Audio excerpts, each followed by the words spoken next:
बिहार में फिर आया बड़ा सियासी तूफान। नीतीश कुमार मारने वाले हैं पलटी। एनडीए का पकड़ेंगे साथ, इंडिया गठबंधन बर्बाद। नमस्कार, आप देख रहे हैं एनएमएफ न्यूज। नीतीश कुमार कब पलटी मार जाएं किसी को भनक नहीं पड़ती। पता तब चलता है जब सियासत में तूफान खड़ा हो जाता है। एक बार फिर बिहार की राजनीति में कुछ बड़ा होने वाला है। बीजेपी से लेकर जेडीयू तक में ताबड़तोड़ बैठकें चल रही हैं, जिससे सिर्फ और सिर्फ एक सवाल उठ रहा है, क्या नीतीश कुमार इंडिया गठबंधन का एड़ा बनाकर पेड़ा खा जाएंगे या फिर एनडीए में फिर से अपनी महफिल सजाएंगे।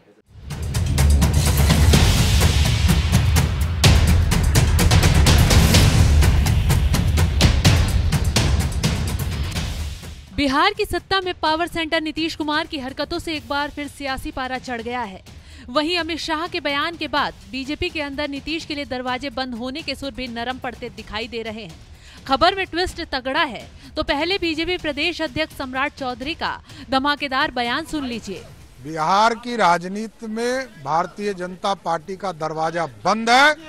नीतीश कुमार यदि भारतीय जनता पार्टी की सदस्यता ग्रहण करना चाहते हैं तो मैं स्वागत करूंगा। अमित शाह जी ने कहा है कि कोई आना चाहता है। मैं तो कह ही रहा हूं, भारतीय जनता पार्टी की सदस्यता कोई ग्रहण करेगा तो मैं तैयार हूं। बीजेपी ने भले ही तंज भरे लहजे में ये बयान दिया हो, लेकिन तीर निशाने पर मारा है।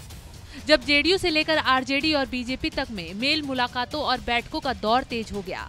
नीतीश कुमार ने जेडीयू के सभी सांसदों और विधायकों से अगले आदेश तक पटना में मौजूद रहने के लिए कहा। क्या करने वाले हैं अभी किसी को मालूम नहीं। ये खबर आए देर हुई नहीं कि नीतीश कुमार के मंत्री अशोक चौधरी ने राजभवन पहुंचकर राज्यपाल से मुलाकात कर डाली।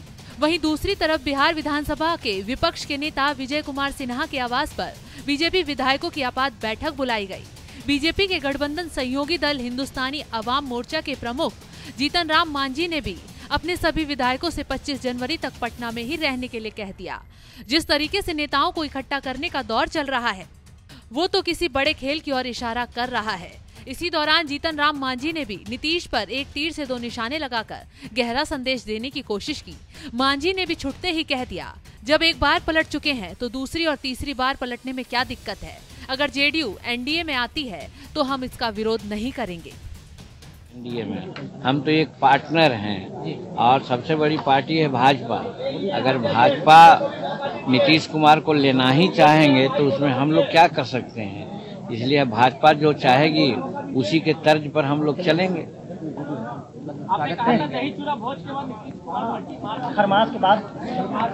खैर पलटी मारने का तो उनका रहा ही है। लालू जी ने उनको पलटू राम कहा ही है, तो अगर फिर पलटी मारते हैं कि नहीं मारते हैं अब वो जाने। बस ये नेता साफ शब्दों में नहीं बोल रहे, लेकिन इशारा समझा जा सकता है कि बिहार में खेल होना तय है। वहीं चिराग पासवान ने भी जेडीयू के एनडीए में शामिल होने की संभावना जता दी है। नीतीश के करवट लेने की खबरों ने जैसे ही तूल पकड़ा, लालू की पार्टी आरजेडी की घबराहट ही बढ़ गई। लालू यादव तो अपने लाल तेजस्वी यादव के साथ तुरंत मुख्यमंत्री आवास पहुंचकर नीतीश कुमार से मुलाकात करने बैठ गए। लेकिन जब तेजस्वी से इस मुलाकात के बारे में पूछा गया तो जनाब इसे सामान्य कहकर सीट शेयरिंग की मीटिंग बताकर मामला ठंडे करने की कोशिश में लग गए। लेकिन हाव भाव सब बता रहे थे कि सब कुछ ठीक नहीं है। तो क्यों नीतीश कुमार पलटी मारने की फिराक में है, चलिए ये भी बता देते हैं। दरअसल कुछ वक्त से आरजेडी और जेडीयू में कामकाज का क्रेडिट लेने की होड़ लगी हुई है। हाल ही में कर्पूरी ठाकुर की जयंती को लेकर भी दोनों दलों के बीच मतभेद देखे गए। आरजेडी के दबाव से नीतीश कुमार बिल्कुल बैकफुट पर आ चुके हैं, जिससे वो समझ नहीं पा रहे कि आगे क्या कदम उठाएं। तो अब रास्ते बीजेपी ने खोल दिए हैं, जिससे नीतीश कुमार पाला बदलने की फिराक में लगे हुए हैं। इंडिया गठबंधन में जो तवज्जो नीतीश कुमार को मिलनी चाहिए थी वो शायद नहीं मिल रही। सीएम की कुर्सी छोड़ने का दबाव और झेलना पड़ रहा है।